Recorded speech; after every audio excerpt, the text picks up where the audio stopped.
Hello, this is Professor Herman with another lecture on a topic that's of additional value above and beyond the content covered in the textbook. This is lecture 3B. We're going to be talking about a construct called DiSC. This is a very well developed and well validated psychological measure that helps identify different personality types, especially in the context of a professional workplace. And so it helps you understand how these different personality types come together and how best to identify yourself as well as deal with those around you. So today we're first going to be talking about, we're first going to be doing an overview of the DiSC construct, and then I'm going to briefly cover how best to deal with and what to expect from each type. Before we go any further, though, make sure that you go find your DiSC measurements. This is the website. I've thrown this link up on the Canvas page, and make sure that you click on this link and follow it and get your results. You're gonna want to have your own personality diagnosed or measured within this DiSC construct so that you can have a better intuitive understanding of how everything I'm saying applies to you, and then that'll actually also help you better understand how to apply it to other people as well. So if you haven't done this yet, go do this first before watching the rest of this lecture.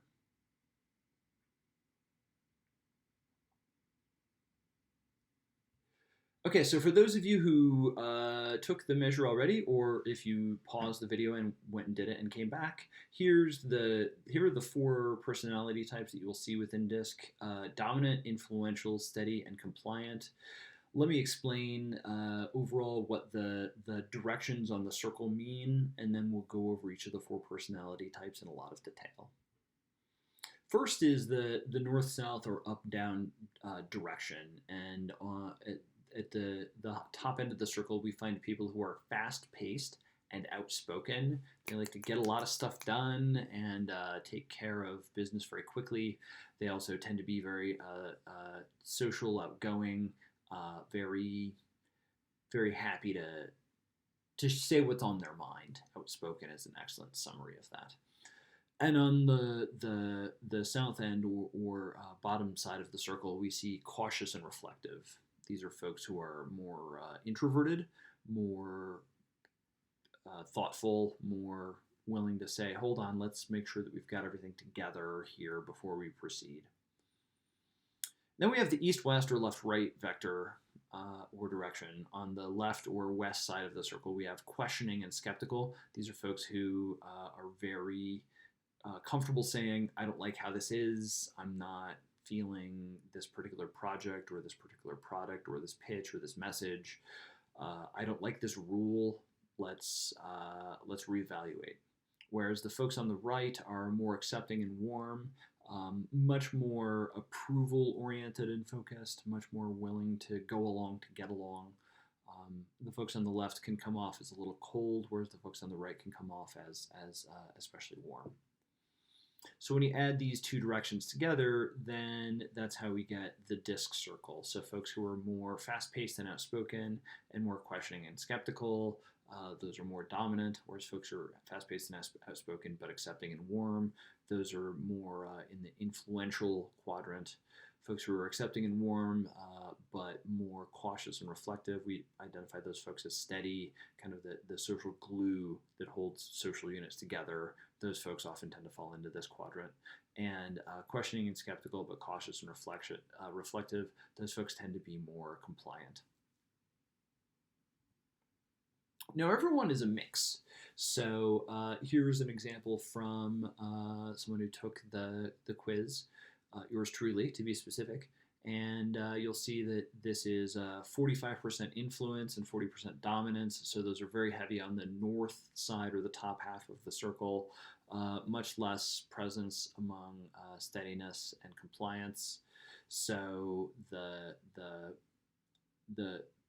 cautious and reflective and reserved is much less present based on the answers that were given.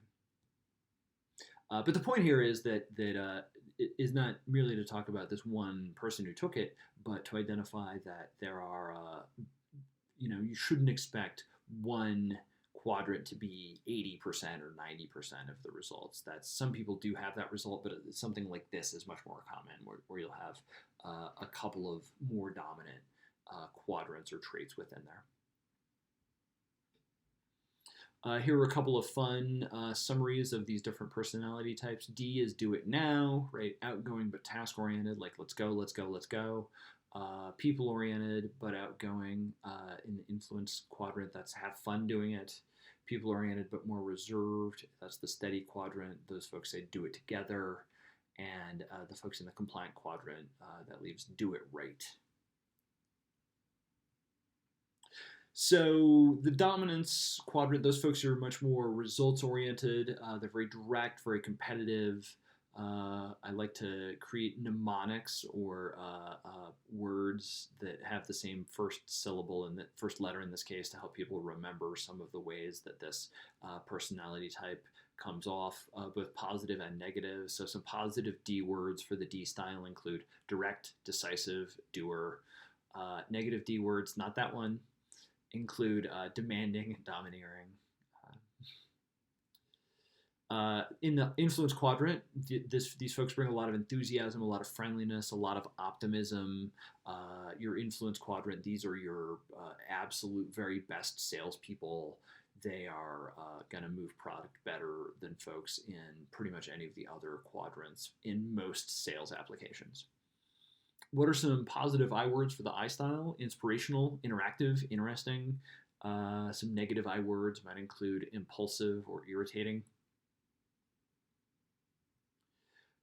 People-oriented and reserved folks in the steady quadrant. Those folks bring a lot of sincerity, patience, modesty. They are also, to bring in more S words, stable, supportive. Some negative S words could include slow and sensitive. Now, sensitive is not necessarily a negative one in general, but a little too much sensitivity at work can be a negative. So that's the sense in which I mean it. Not that we should all strive to be insensitive, of course, but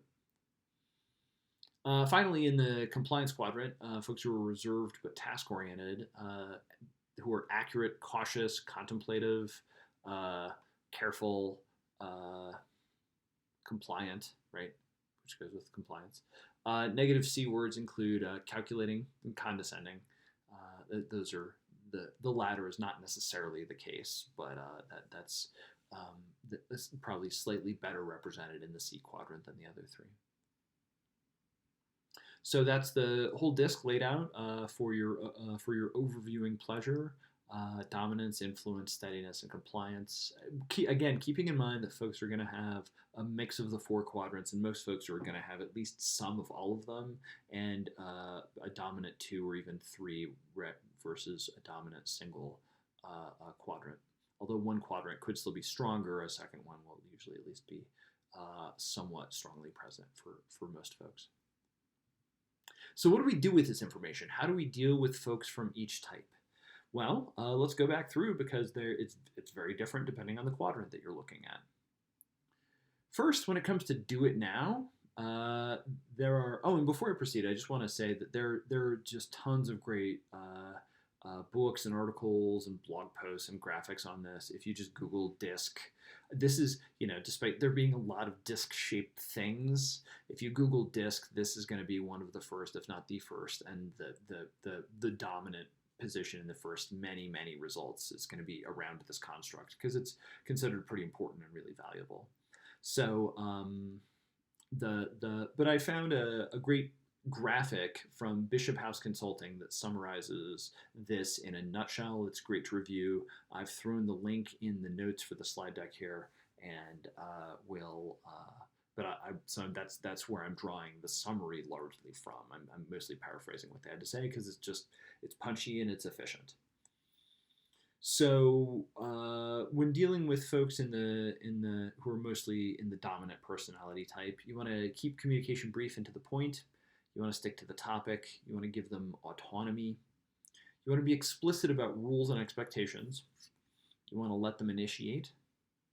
And you want to show competence. The best way that you can win the respect of somebody who's in the dominant quadrant is just to do your job and do it well, do it quickly, and not waste a lot of their time making them re-explain things, just let's get her done. Be prepared for folks who are in this quadrant to be a little bit blunt. They can be demanding. They're a little bit less empathetic and sensitive. Now, I've known a lot of people who I would describe them as being the D quadrant, who are plenty empathetic and sensitive. I mean, they're not, if you lose your dog, and you go into work and talk about that, they will offer their condolences, right? They're not heartless, but the sort of the high level of social greasing in terms of really empathizing and really trying to be sensitive and dance around an issue rather than just getting to the point is not their style. Their style is to get right to the point. And if folks are just a little bit ruffled over some of that, they're generally pretty okay with that. And so a catchphrase that I would ascribe to the D type is, let's get back to work. Right? Chatting is fun, socializing is fun, let's get back to work. Folks in the influence quadrant, have fun doing it. Like I said, these are your salespeople. If you can hire someone who reads like they're in this quadrant to be your salesperson, you're probably going to do better than any of the other three quadrants, all other things being equal. Obviously, they have to be competent and knowledgeable and lots of other things that make for a good salesperson. But this personality type is the far and away the best of the four for moving product. So how do you work with them? Approach them informally, keep things relaxed and sociable, let them verbalize thoughts and feelings, provide a lot of written details because folks in the I quadrant like to float off a little bit, and so the more you can be specific in writing and sort of bring them back down to earth, the better. Give public recognition. Man, there are very few better ways to get an I on your side, or to make them feel like you're on their side than to give them public recognition for a job well done. Now, it has to be sincere, obviously, but rather than simply telling them privately, tell them publicly, and they will actually really appreciate that. Finally, use humor. Folks in the I quadrant really like to have fun and like to joke, so humor is a great strategy. Be prepared for these folks to be ready to persuade or influence others. So they're often reasonably good at office politics, for instance. These folks can also really hog the spotlight, so be ready for that. Folks in the I quadrant can also have undue optimism, overestimate themselves, overestimate their team, other people, overestimate the how much demand there is for your product in the market. Anything that you can be optimistic about, folks in your I quadrant are going to tend to be more optimistic, sometimes unduly so. Again, makes for great sales. Also expect somewhat more emotional responses, especially versus and this is true of folks on the more people-oriented side, the I and the S quadrants, is that they're a little bit more emotional versus more just sort of rational, cool, and task-oriented, like the folks on the left side.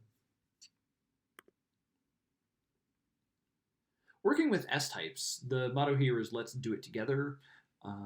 Folks in this quadrant are warm and supportive. They like to get warm and supportive treatment back.